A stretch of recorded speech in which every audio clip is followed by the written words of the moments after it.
Madame Jo genda kurayira imbeho yo ngasi ndayimenyera nukuyimenyera waraje muri Canada ndabaramukije abarundi mwese aho muri uno munsi ni Imuhira Media igarutse kandi nibaza ko muyabonesheje kugira muze muraraba ibiganiro byacu bwa Imuhira Media ifu yuko bamenya yuko ni espace Muhira Media mudashaka kandi kugira amayera umwandika Imuhira bifatanye yes bakunzi Imuhira Media rero bana yanje murambabarira kabisa sindamenyera imbeho yo ngaha turi muri ete ariko mengo turi muri porno hamwe abapeno we waruze ko ari inkuru Nyatari nyanganire sindabahako ya rero naje ivyanje harakayaga udafasha ko kantu kawe kukwihanagura umuyaga ukagurura aka kantu kawe nako rero petete nje wapfashira muri yo kofi wawe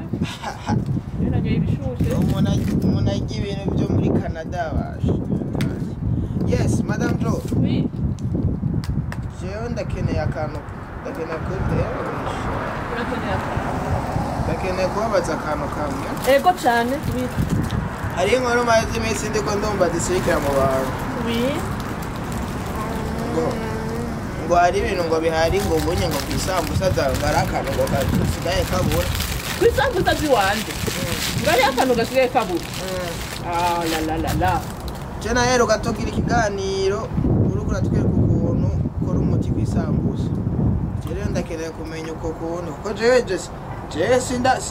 sindazisubiza kandi mu kanwa kuva cagi reka ndakubwire ndaguhaye makuru y'isambusa nukuri abarundi bo muri Canada Canada muri province Alberta Canada province Alberta umuji wa Edmonton umuji wa Bomo umuji wa Spruce Grove umuji wa Reddick ayose n'amavire ari ngaho muri Alberta muri Edmonton niho hari abarundi abakiriya biwanje uzobasanga bari muri Edmonton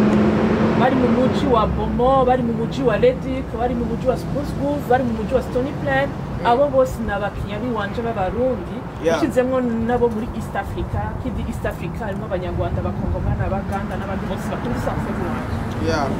bash abarundi baranyidogeye kwisambusa cyane urumva nivyo baranyandika information niyo baranyandika reka ndagutera inkuru mu message banyandikiye hari umuntu umwe yambwiye ati Jocelyn ivyo bintu nibiki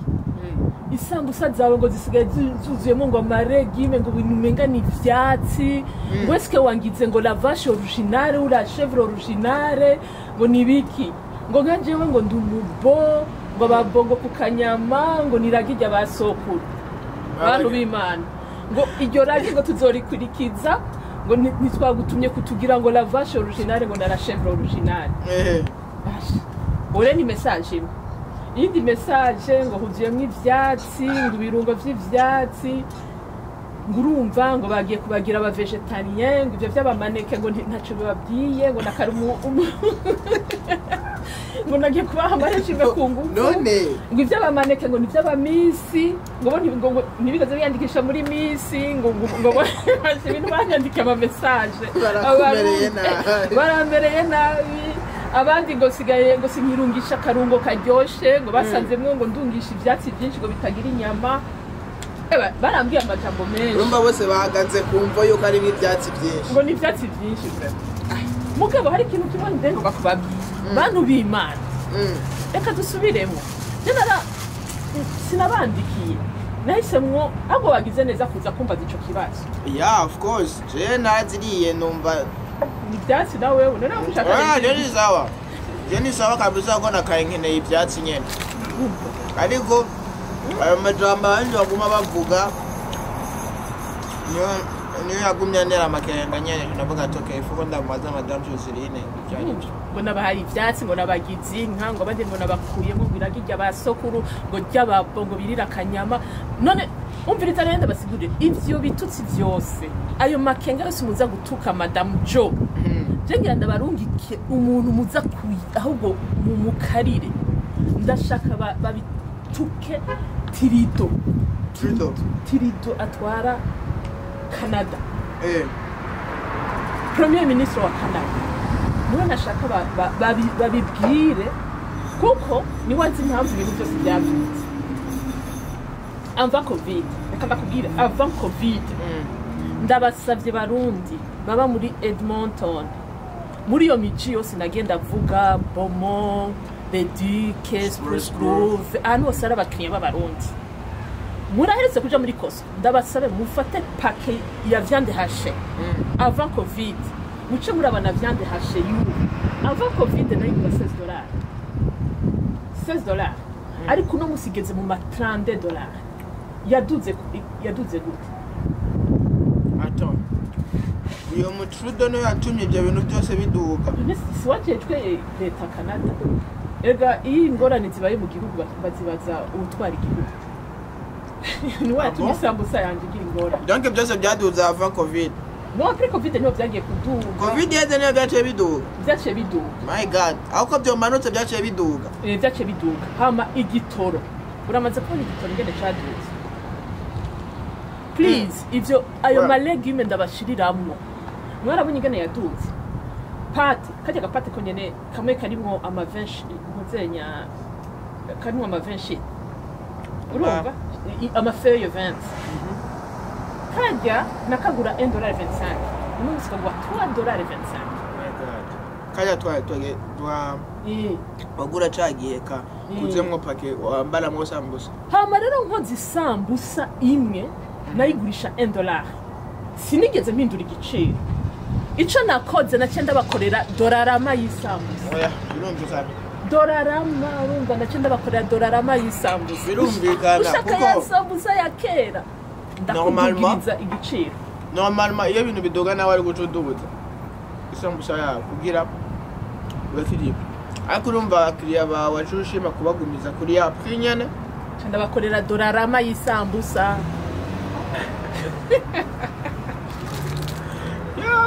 oya ni sambusa vegetarian mu bisanzwe rero bashaka originale inimwe akaboga gakwiriye bakobanye badashaka ko tabagira la vache ou la chèvre originale abandi bambwiye ngo nabagiza abamaneke ntavyo bansavye ndabadugiriza prix mva sinabadugirije prix ngabo nace ndagira $1 ushaka originale nkimwe ya kera naho zomuha agaciro vraiment rero dukwiye kuvyumvikana muce mubishira mu makommentaire ati $1 oui nabakorera $1 makisambusa nabo barandembeje gayo oya birumvikana ifoye ko bakoresha imyidogo ni myinshi l'esprit de compréhension uko kumva yuko deja Trudeau yaradugije ibiciro by'ibintu guverinoma ni guverinoma n'umuharira ivyo ivuze nuko nyene ntago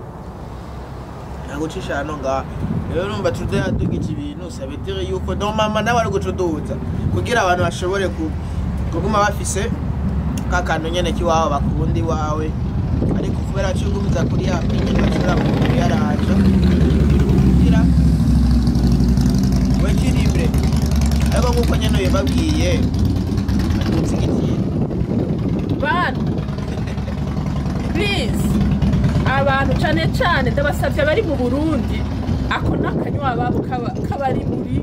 Canada province Alberta umuji wa Edmonton umuji wa Leduc umuji wa Spruce Grove umuji wa Beaumont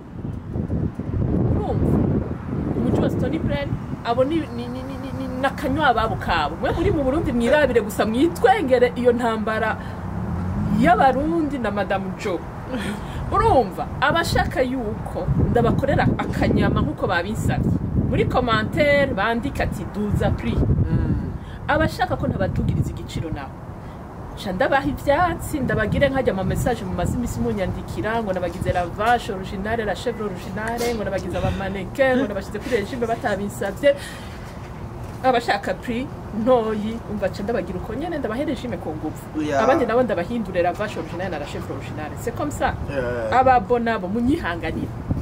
ngo nabakwiye kwiragiga basogokuru please ibintu byaratuza ahubwo mu Burundi muragoweho nazanka byose zaratewe none muca mukira ababo muzoca mukiriki murapfuye Karabaye Uburundi inyama y'inka fye n'imihangane ibintu byarahindutse igitoro kibure ubu naho inyama zirabuze igikurikira ni iki hari n'inkoko zigiye kugwa imere zigiye kugwa basha bunga Tanganyika mureka kuyisuka mu mucanga niyo yonyene izosigaye abagaburire bahe mu keke mukarunda bya bicafu byose murunda muza gusukayo birabasha n'akaboga kagafi ntimuzosa kukaronka muzobura byose rero bunga ikiyaga ubonye imicafu kubure mukora ibikorwa rusange ivyo kuza murakubura imicafu yose ya Tanganyika mubonye umuntu ariko asuka ibicafu mu Tanganyika muce muza kumurega mu gipolisi bamufate bamuhane kandi ho bagakontamina amapoisonnaire abantu bazosa kurya akaboga hygiene y'igihugu ifuko bayikonta ko bayirabe bayisuzume kuko bazo umuntu ubona agiye gufata pube yagiye kwitirira ntangura biziki ifite inzira directement muri nani muri Tanganyika nimbe ngenda gufata amadeshe yose ugaterera muri nahangwa niyo mbereka ni nkuko buri kora kontamina Tanganyika basha nivyo nyene kwe izi zose setemu niyo setemu ni igiriro ry'umwanda w'ujya canke setemu oya ana yanje kibo none yahindutse umukanadiye n'Uburundi yabwihakanye ngo setemu isigaye ikora isukari no setemu irakubura ni kompani ya kera cyane yamyigira amasuku mugabo haraje nandi makompani ko numvise ayifasha kugira amasuku mu gisagara zaragwiriye ifo yuko baza barabikora ivyo bintu kuko isuku raba nkana ahantu turi ukabona n'umusenyi ngaho mwibarabara n'ibindi bintu nta n'ubona amabarabara bakura bakininga baguma baklininga rero ifo yuko n'amabarabara bayagira aje nko mu Buyenzi ariko barubaka Buyenzi abana Buyenzi ayifitiye plan Buyenzi igiye kumera nka Kiriri ariko barubaka ama etage nese ega abanyabuyenzi burya reka nagutera inkuru je barabanera inkuru z'ubuyenzi bijya bintu nivyo kandi burya quartier ya Buyenzi urayimetrize ngo wasanga barashaka kugenda ukabona akazi gatonya cyumunsi nari fise abagenzi mu Buyenzi ngiye kubaramutsa ukinjira mu kazi kangana gute mugabo winjiri ndani uriruka bisumba nabikiri burya aba boss wa mbere burya mu Buyenzi ngo ibihera na voyage ngo nibabika no muri banki hajya ngo babika ahantu keke pare hajyanye babika muhira en fait ahantu mu Buyenzi en fait hari ukuntu bihisha barihisha burya ababosi bafite amahera menshi gose mu Buyenzi gusa bari inyegeza bashaka kubaho vie simple iri imwe ata stress bagira urabyumva ukabona inzu irabiye hanze ni byondo usanga inzu ari byondo injira indani rero injira n'ibyo bintangaza abantu mu Buyenzi ubona bora utangazwe na televiziyo ya 3 miliyoni ubone tapi salon ministre mana yanje climatisere mu nzu ibyo jeje nyene narasotse uwo munsi ndavuga uti urakoze kuko hanze hari ukuntu nayo nabonye uruntu rumeze nka rujya gwa climatisere urabona nibaza ati bataye ngaho mu rusurukamba nibaza ibintu bisanzwe n'ikindani naravuze uti merci urumva ndumiwe kuko nuwo muntu honyene na telefone yarafise iPhone 12 zigisohoka iPhone 12 Pro Max zigisohoka uriyumvira muze mugira atase ku bantu mu Buyenzi abantu mu Buyenzi ndabatwanga nico gituma barembera ko mu batuka ngo bahagurukiye quartier yabo ngo ebana ngo bagiye kubaka kandi ndagutera blague ikintu cyo mu Buyenzi gitwenze ubona Buyenzi kujya bayibona namba ari diaspora ya mbere kwisi n'abantu mvukiye zo mu Buyenzi uhereye ku Oman uhereye muri Dubai uhereye mu bihugu by'abarabu byose ukacugenda muri Europe usanga imvukira ari Buyenzi ugiye muri Australia imvukira ni Buyenzi ugiye ngaha muri za Canada hose Buyenzi gusa niyo yiganze n'abateka mutwe mugabo ugiye ukabiraba umenga ni ibintu bisanzwe niyo mpamvu gufata Buyenzi bakayihindura Dubai ni ibintu bisanzwe cyane kuri bo ari nk'umunyabuyenzi yitwa GSP afise amabisi asirikira mu gihugu ca Bujumbura adepressa abantu bimwe binini gose GSP afise amakampuni afise amahoteli ago muri ibera mu Buyenzi nuko bimeze rero kubona buyenzi bazoyihindura Dubai ni ibintu kuri bo je mbona ari ibintu bito aho baratevye mwaratevye bari murindiriye ari abantu bari murindiriye tugira ama commentaire muri imuhira media tuyuzuze oya ari abantu bibaza yuko ajya muri ari abantu bibaza yuko ajya mu buyenzi niba habomora kuko umva bafise plan yuko bahabomora ama parcelle bayagure abantu usanga nk'abajya bapanze badashaka buje kuyimuka bagiye usanga batamera bafise gushobora gupanga usanga bafise agaparcelle gatonya ariko aragerageza kubakamwo afata ashaka kuduza leta ishaka kuduza ama etage bibe nk'uko ama appartement yo ngaha abujya ko ama appartement rero abantu rero bibaza yuko bitazokunda kumbe bajya nyene mwibaza ngo n'amahera bafise nibo bayafise n'abakozi ndakubwire n'abafata nka Ruvumera mbega urazi ko Ruvumera ngo mu mataxe ariyo ya mbere yinjiza amataxe muri meri ya Bujumbura Ruvumera yibuka basha Ruvumera nubona n'indege ijya Brussels icuma gipfuye bakirondera muri Ruvumera urabona yarashaka kuza ikuye abakiriya mu Bubirigi ibazanye mu Burundi icuma kigapfira muri aeroport y'u Burundi umuntu wa mbere batelefona no muri Ruvumera akacaza gukora Brussels urumva abanyabuyenzi barahamba kandi mu bashinwa abashinwa barubaha abanyabuyenzi sino kwanga yuko hariyo crise ariko si bose sino kwanga yuko hariyo crise ibinebwe ariko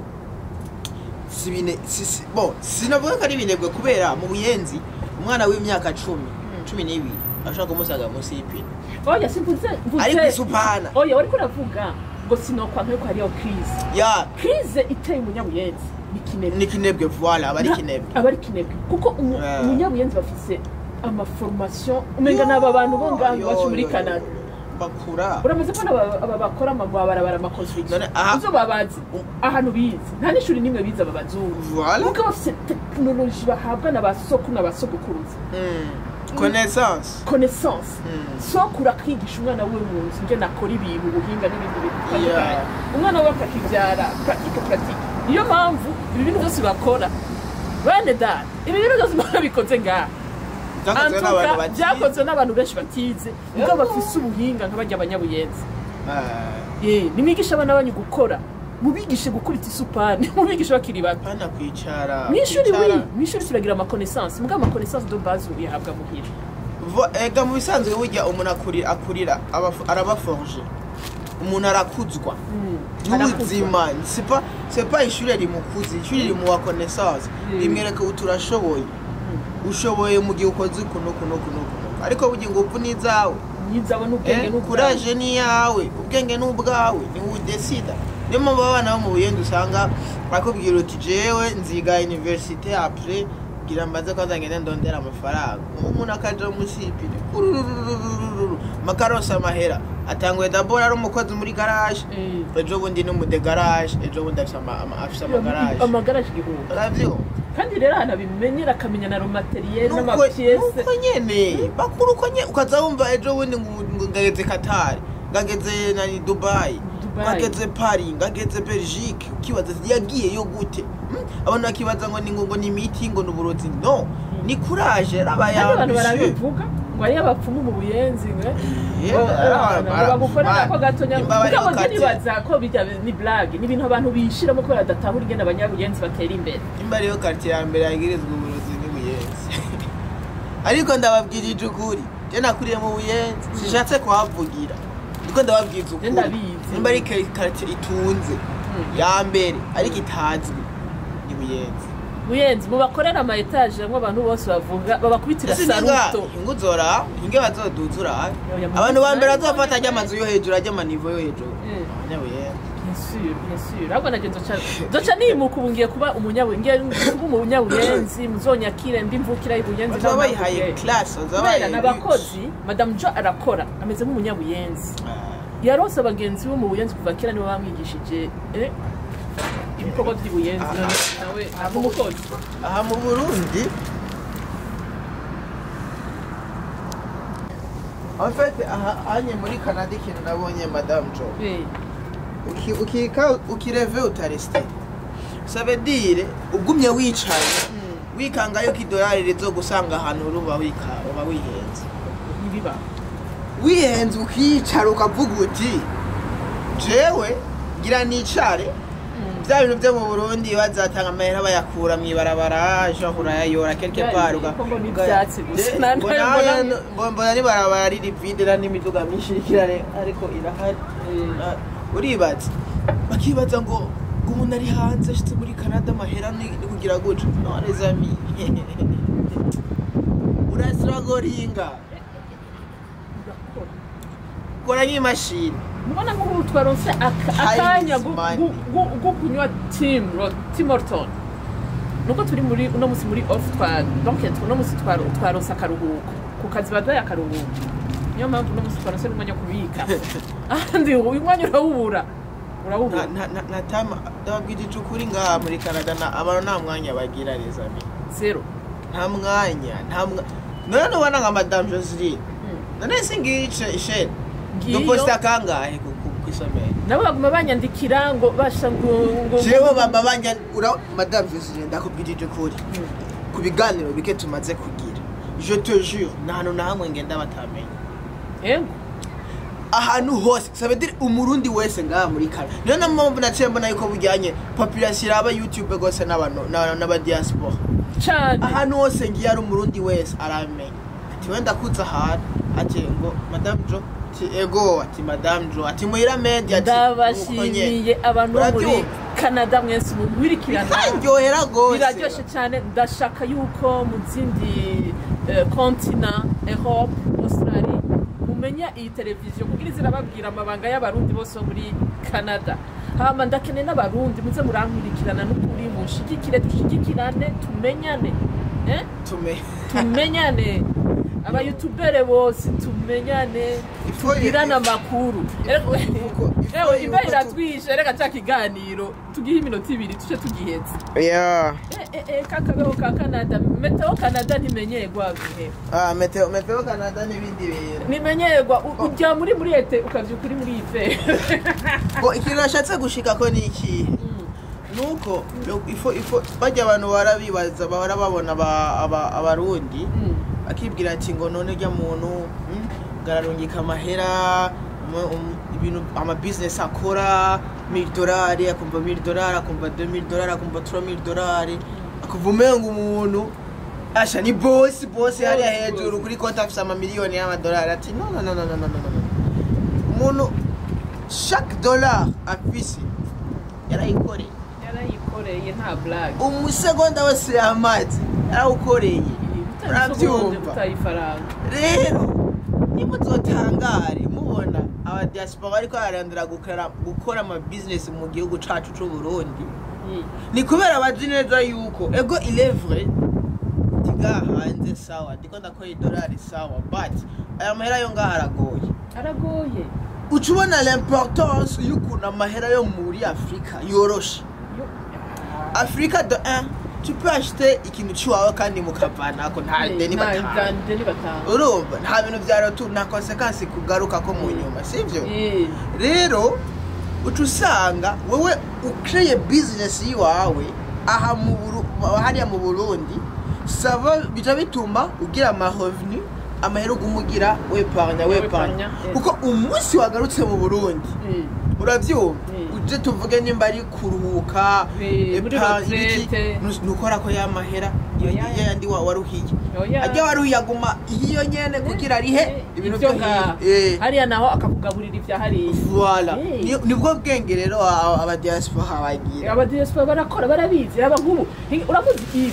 ivyo wa DJ baguma bavuga muri Canada abantu bose even mu DJ n'umukozi akora ibintu byinshi cyane baba akora amasheneti iyi ni or garanti arakudesigningira arabaye we mfise akadesign ku Burundi uramubwira ati designingira sheneti uncapira ibi n'ibi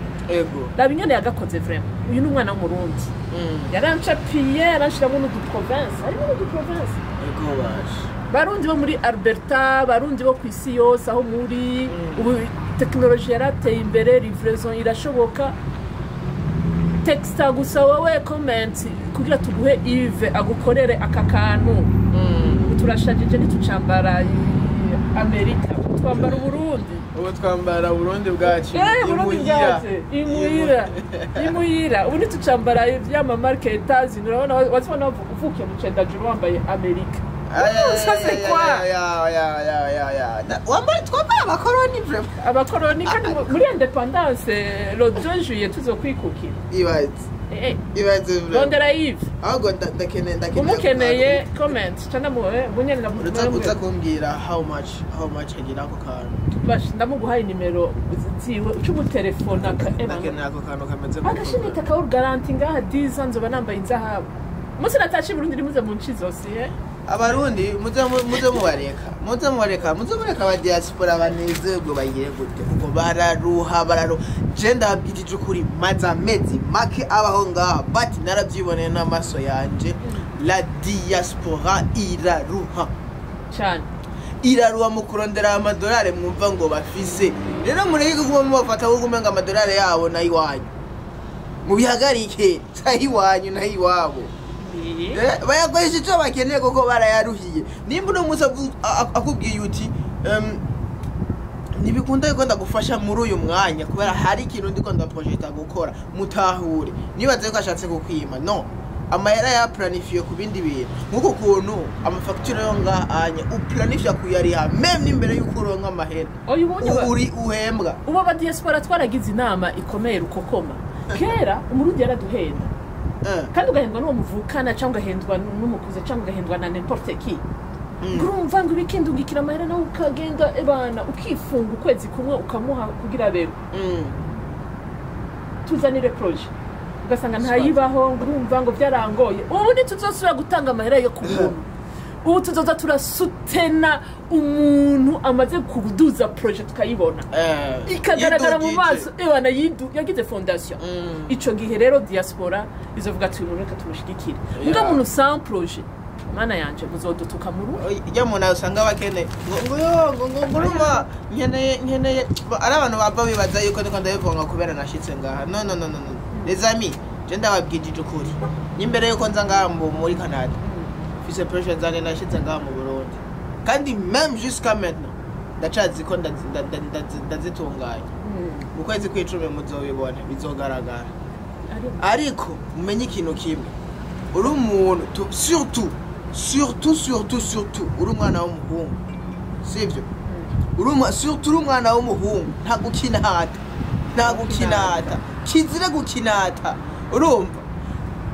discipline umwana w'umuhungu agira hariho discipline umwana w'umuhungu agira na discipline umwana w'umukobwa agira sivyo aha muri Canada sinzi ko ngaha muri Canada ari cyo kimwe kenshi usanga umwana w'umuhungu hari ukuntu atangura gukora kare gose paraporo y'umwana w'umukobwa atangura gukora kare gose ugasanga nk'umwana atanguye ku myaka 13 ku kazi abatanguye gukora ariko umukobwa kenshi umuntu ari ukuntu bakunda kumwemera atangwa ageze muri 16 guco onye umwana w'umuhungu normal murazi umwana w'umuhungu imico naho imico igenda irahinduka umwana w'umuhungu ni serugo voilà niwe azotunga umuryango niwe azosupporta umuryango nico gituma nabirondere hakiri kare hamwe azokubaka urugo rwiwe umugore n'abana bakaza kumusonzeraho ariko umugore naho yokora ntakore umushinga ntahe aramushigikira umugabo adakoze uraziswara umwana aragutuka umugore akagutuka rero ibintu byose biragoye abasore nibo bayamaze ngo mwanaume ni pesa rero nta kintu cya mbere kimbabaza nk'umwana mushobora guhura ugasanga hari abana bari gati ugasanga umwana guye arakuze ariko akavuga ati jewe mfise papa wanje ari muri France mfise mama wanje ari muri Amerika urumva I don't care singeneye gukora singeneye kugira ibiki les amis na kintu cyambere kintwenza nka retour imugaruka usanga ni kigaba cyambere kibaho kuko usanga uwo mwana mu mutwi wa rivide icyambere abavyeyi bamunugikiye amahera ni kirori nta pressure agira mu mutwe kuko mu mutwe we ni hari clear yama bujane ko ndamu buyenze umwana akura afise discipline azi neza yuko umuvyeyi de 1 itunga afise sigiwiwe je ndi umuvyeyi wawe nararondeye ivyanje nawe uzorondera ibyawe utegereza kuvyirondera rero mutegereza kumenya mwese abarundi b'abajene muko murana ino bide ntibakore kuri s'il vous plaît travailler ntiwibaze yuko ushitse nga kwanza bose nabonye igihe cyose iyo bashitse nga bashaka kwidiscipline kanadira gushaka kwidiscipline na none gasha ijyanze ubango utayirishe ko uja hanze outside hama utakoze ngo uze kwigurira ifunguro igiki kucuja mwibarabara ukamura byose mu homeless kwera basigaye urajya injya abantu bagutereye basigaje nuko bimeze urumva rero tu dois travailler pour vivre kandi ikindi ico nkundira iki gihugu giha opportunity umukozi wese quand tu travailles tu gagnes buri kinebwe nawe tunoganye pa nta kuvuga niyo avantage uko muri iki gihugu cyo muri Canada uri umukozi iherezo ryawe no gutera imbere ego uri kinebwe iherezo ryawe ni homeless umva urubanza rwariciye umusanzabri homeless bisigura umusanzabri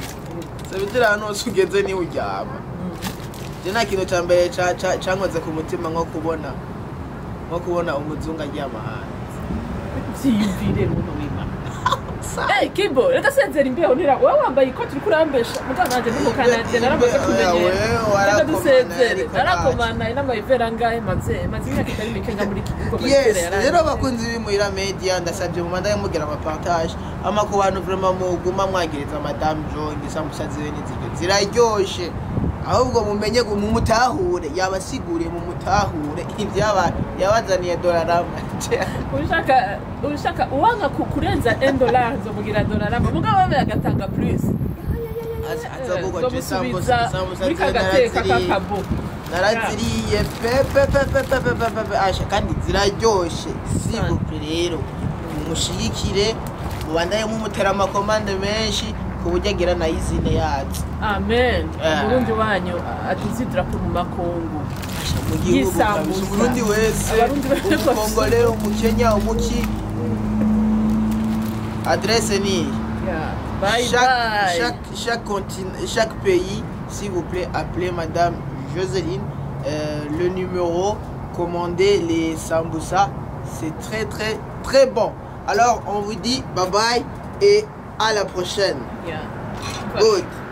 Nakomanze kafe. Murakoze cyane turanyoye agakafe kugira turonkeneje kuza gukora ibindi. Kibo tugenze. Amakuru tujya kurondera ni menshi. Tujya kurondera handi amakuru. Barababwiye ko tuzavugira ibintu byose bya Canada. Show. Tuzoba show ngiya koresha umwanya. Monsieur Show koresha umwanya. Dukoresha umwanya kwa Monsieur Show.